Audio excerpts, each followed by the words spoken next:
Boston. Can you please catch everybody up on what had happened with these trades? Okay, well, first off, Tobias Harris went to the Pistons. Tobias Harris went to the Pistons for Brandon Jennings and Ersan Ilyasova. Right. He's playing pretty decent, too. He come over from where, Orlando? He came from Orlando. Brandon Jennings and Ersan Ilyasova went to Orlando. Exactly. Tobias Harris is starting. He's playing more than 30 minutes a game. He's been decent ever since coming over to the Pistons. Do you think it was a game for the Grizzlies to pick up Lance Stevenson from the Clippers? At first, I thought it was a very dumb move, to be honest with you. That's the best way to say it, because Lance Stevenson has not played great. He really hasn't. I mean, once he left Indiana, he went to Charlotte, bad. He went to L.A., bad. But now that he's on the Grizzlies... Could be team chemistry, though. Yeah, it could be team chemistry, because now you're seeing it. He's playing pretty decent for the Grizzlies, so I don't know. Yeah, maybe he fits into their scheme good. What about Markieff Morris over in Phoenix, leaving it going over to Washington? Markieff Morris, it seems like the Suns got a bargain for that, because the Wizards have not been able to use Markieff Morris to the way he should be used. Right. And on top of that, I don't think Markieff Morris wants to play anymore. It almost looks like he just has no energy when he plays anymore. I don't know, man. Like, we'll see how that pans out. Well, as far as like Robert Griffin, Colin Kaepernick, these some trades that's possibly coming through in this NBA. What do you think like their trade value is? You think you get a good trade in for Kaepernick? You think you'll get a good trade in for Griffin? Colin Kaepernick will not end up being a good trade at all. If I'm any team in the NFL, I'm staying away. And it's not just his talent himself; it's his salary cap. I mean, he's $19 million salary. I mean, most teams in the NFL can't afford a $19 million salary for a trade. So what, he guaranteed what, by 14 of that at least? Yeah, he's guaranteed at least 17 of that. At least 17 of that. All right, because in his contract, he loses $2 million if they don't make it to a Super Bowl, or if he's not elected All-Pro first or second team. Right, and there's no teams that's interested in him, so he pretty much going to be released by San Francisco by the 1st of April or so? Yeah, there's a date where if they release him, then technically his contract was only 2 years, $28 million, like $14 million a year. What you think his future looking like, though? Because I don't think he was a bad quarterback. I mean, I believe San Francisco's team ended up depleting and getting a little beat up, and they got to tearing pieces away where he didn't have much to work with. No, yeah, I mean, Colin Kaepernick was great with Jim Harbaugh, and then they went to Jim Tomsula, and everything kind of went downhill from there. I think Kaepernick was a really good backup. He came in, he played the minutes that he had to, and Smith was gone. Right. And then after that Super Bowl season, he cashed in big time. But, it's like I said. It seemed like that was about the best time he had was that Super Bowl season, because everything else has been going downhill from there, really. Yeah, everything's went downhill from there. Robert Griffin, though. Oh, Robert Griffin. Oh, Robert Griffin the third. He has no value in the NBA. Excuse me. He has no value in the NFL. No. I know your stance on it.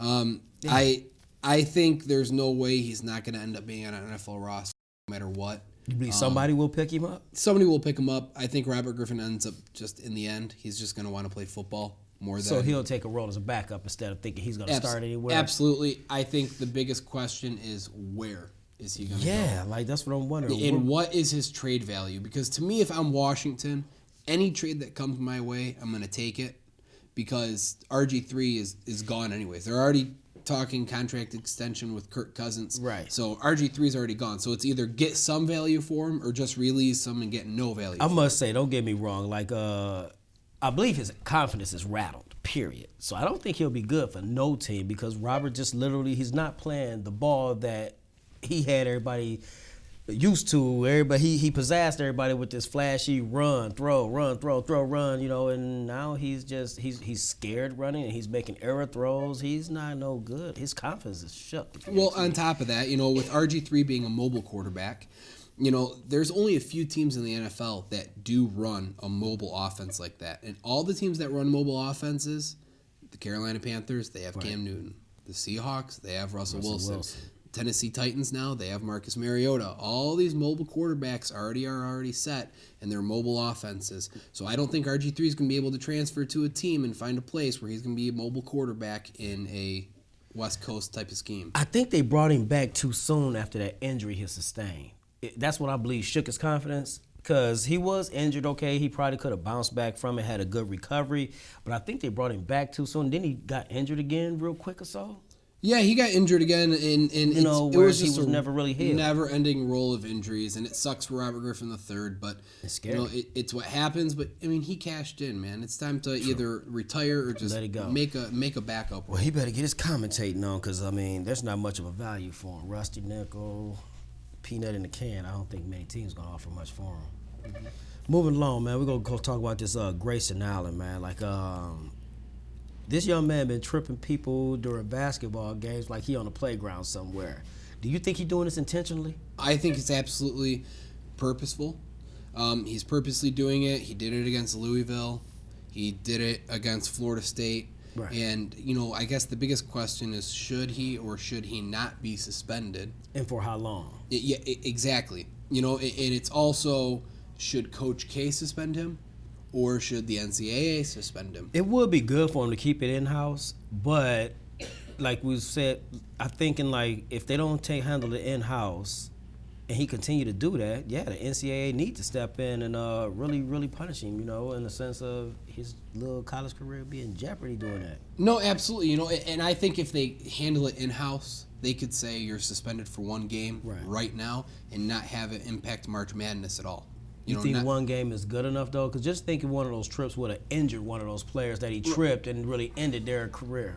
I don't think it's good enough, but necessarily if you're just trying to be smart about it, if you're Duke, the smartest way to do it is just suspend him for one game now. Don't let the NCAA come down on him because the NCAA could take 3 weeks. Hard. Right. Yeah, it could take 3 weeks, come down hard, make it 3 games, and of course those are your 3 games when you're in the tournament. And it may mess them up. So do it now, get 1 game in, suspend them, and don't worry about it. Like, let it be gone.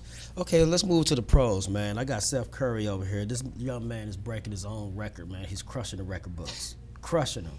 And I know you say he didn't play the other day. What day was that? Yeah, he didn't play the other day because he had an ankle injury again. That ankle injury. Do you think that ankle injury was something when Russell Westbrook stepped on his foot? Did you see that play where Russell Westbrook literally stepped all? It's pretty much what happened. Yeah. So that's why he wasn't playing. So yeah. But anyway, back to the main point of like this though. This young man is crushing the record books. So okay, that missing game that just gave him a quick little break to get his little. Boy's good. He's standing at 288 right now, right? 24 games left. How high you think he can go? You know what? I don't think 400 is impossible at this point.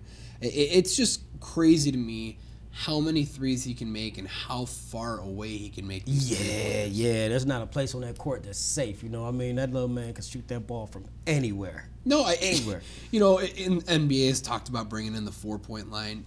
Thing is, he's shooting from half court or more. Right. The 4-point line is just going to give more points to the Golden State Warriors anyway. You think anybody will catch up with him and break his record? No. I think this record will end up like never being broken. I really don't.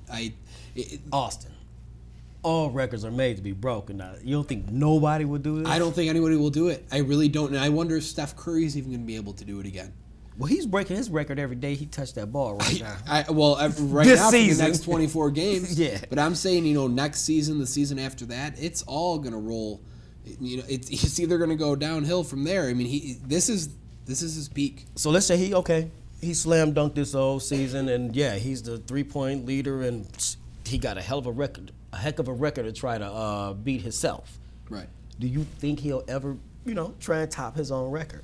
He's going to try to top his own record. It? I don't think he will be able to top it. You know, I think we're right now, Golden State's on a really hot run. You know, I mean, it's constant. Every day, that's all you hear all over the news is Golden State. Steph Curry's playing out of his mind right now. Right. He played out of his mind last season as well when he broke his own, broke the 3-point. Yeah, because this season he's sitting on top of the 3-point, percentage with leading the league right now. Right. 3 points made and all this stuff. Sitting atop with his other splash brother Thompson. He's second up under him. Right. Like the next person that could possibly he's not gonna catch him. No. But if there was ever a threat of somebody that could catch this record that he both here busting and crushing, I don't know if he Thompson right behind him though. If he keeps shooting the ball the way he does, though, I mean, there's the one thing is Steph Curry's a point guard too. He touches the ball every single time they go down the court.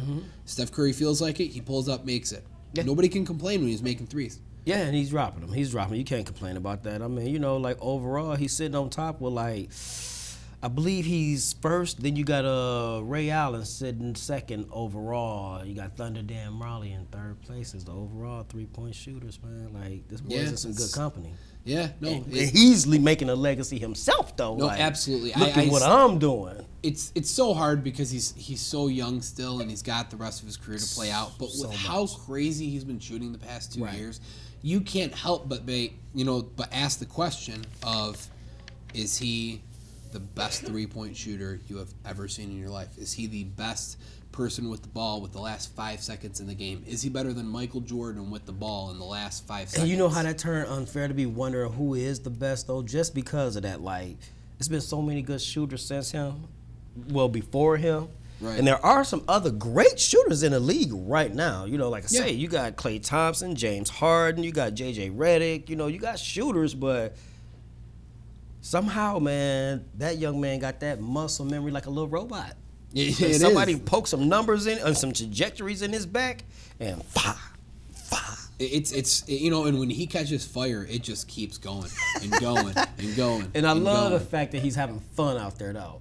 Absolutely. That's the killer, though. Like, it's not like it's all serious. I gotta win. No, he's having fun with it. You know, and that's the one thing about the Golden State Warriors as a team is that whole team. You know, they're serious. You just had Draymond Green with that halftime problem, but it all smooths out at the end. That wasn't a halftime problem, though. That was just him getting in that locker room, getting on their cakes. Hey, this is not how we play. Somebody better get busy, and attention flares like that at times. Right, but exactly. But that's how you know how good a team is. Is when that stuff can happen at halftime, you can still go out and win the game and be absolutely fine the next morning. You got to get out there and take them. That's how brotherhood helps. I appreciate y'all joining us for Sports Street this week. See you next week.